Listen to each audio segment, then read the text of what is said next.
Bonjour à tous et merci d'avoir acheté votre Cabot Box. Si vous êtes ici, c'est que vous avez suivi le lien de la Gazette. On va voir tout de suite l'astuce et le conseil du mois ensemble. Moi, une box en est une boîte de bonheur. On commence par le conseil du mois qui n'est autre qu'un petit tips pour pouvoir profiter de belles photos de Noël en famille. C'est parti, on prend son plus beau bonnet de Noël, son plus beau pull de reine et go pour les photos. Le but ici, c'est de créer un cadre où vous allez pouvoir vous mettre, vous, votre animal, vos animaux, pouvoir prendre la photo et créer un beau montage comme je vous montre juste là. Alors pour le faire, c'est très simple. Moi, je me suis servi d'un carton que j'ai récupéré dans une grande surface, donc on fait vraiment de la récup.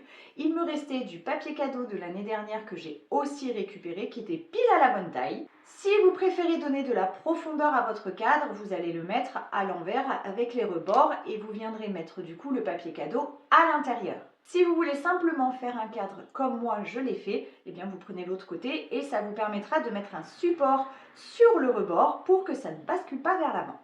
Pour la fabrication, rien de bien sorcier. On prend son paquet cadeau et on vient le coller sur les rebords. Une fois que cette étape est faite, vous allez simplement faire un trou à votre convenance.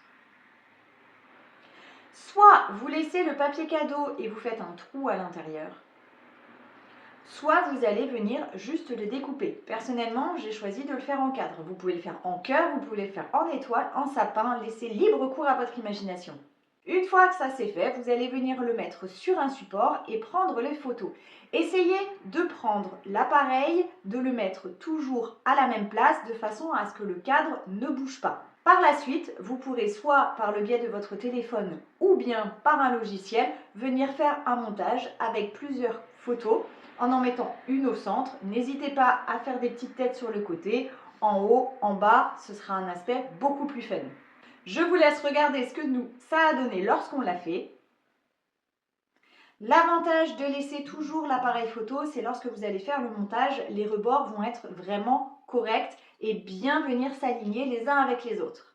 C'est vraiment une activité super fun à faire en famille et ça laissera un super souvenir et vous pourrez même vous en servir pour écrire vos cartes de vœux. Allez bande de petits gourmands, on va tout de suite s'atteler à l'atelier pâtisserie avec la recette de gâteau pour chien. Moi, une box en est une boîte de bonheur. Pour cette recette, vous allez avoir besoin d'un bol, d'une cuillère et si vous avez d'une maryse pour ne pas en perdre une miette. Vous pourrez prendre également une plaque de cuisson avec du papier cuisson.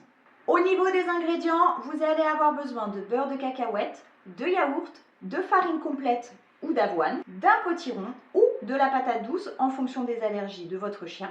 J'ai utilisé, moi, du yaourt nature, de la patate douce, des flocons d'avoine que je suis venue mixer. J'ai utilisé également du beurre de cacahuète sans sucre. Vous allez venir mélanger dans votre bol le beurre de cacahuète, le yaourt, la patate douce ou le potiron. Lorsque vous allez venir malaxer, il faut que ça vous donne une consistance un petit peu comme les sablés que vous faites avec les enfants. Une fois que vous avez réussi à faire votre boule, vous allez venir l'étaler. Le mieux, c'est quand même que les biscuits soient un petit peu épais. Si vous faites trop fin, ils seront cassants.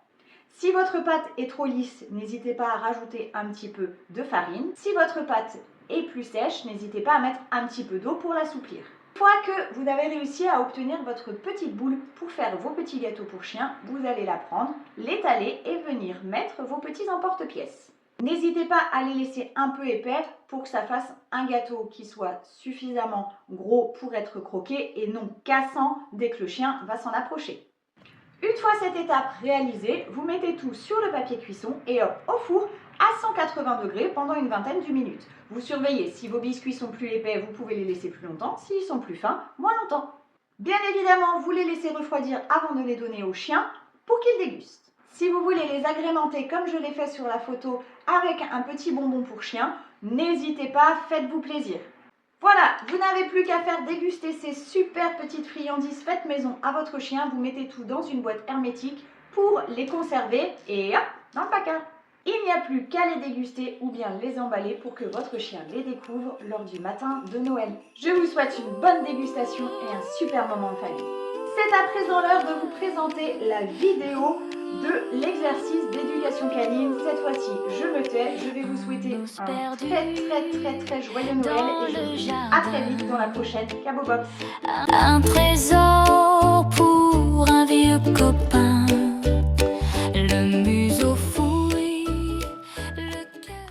Bonjour à tous et bienvenue sur la vidéo de présentation de l'exercice d'éducation des Cabot Box. J'ai bien évidemment fait un exercice très facile, le but n'étant pas de faire travailler le chien à en perdre la tête, mais bien de créer un petit instant de complicité et à force d'avoir vos Cabot Box, vous allez voir que le chien va vite associer que là-dedans, c'est pour lui. Alors aujourd'hui, on va travailler avec Avenir qui a 17 ans, qui elle connaît absolument cet exercice par cœur, elle n'a rien si elle n'est pas calme, donc à mon avis, ça va être très facile.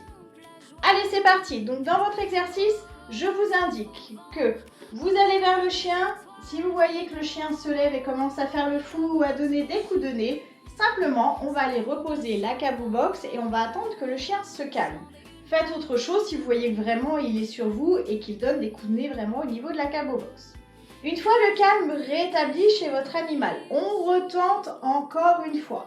Je vous ai marqué que vous pouviez utiliser l'ordre assis. Pourquoi? Parce que c'est l'ordre que vous utilisez le plus souvent et c'est celui que votre chien maîtrise même sans qu'on lui demande. Une fois que mon chien est bien au assis, assis, voilà. Donc là elle me regarde en mode mais qu'est-ce que tu fais? Humain, je suis déjà assise. Je vais venir déposer ma Cabot Box au sol.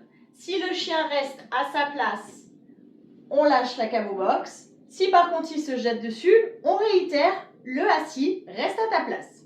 Une fois que le chien est bien à sa place au assis et qu'il ne bouge pas, il vous suffit d'ouvrir la Cabot Box et de lui souhaiter un joyeux Noël.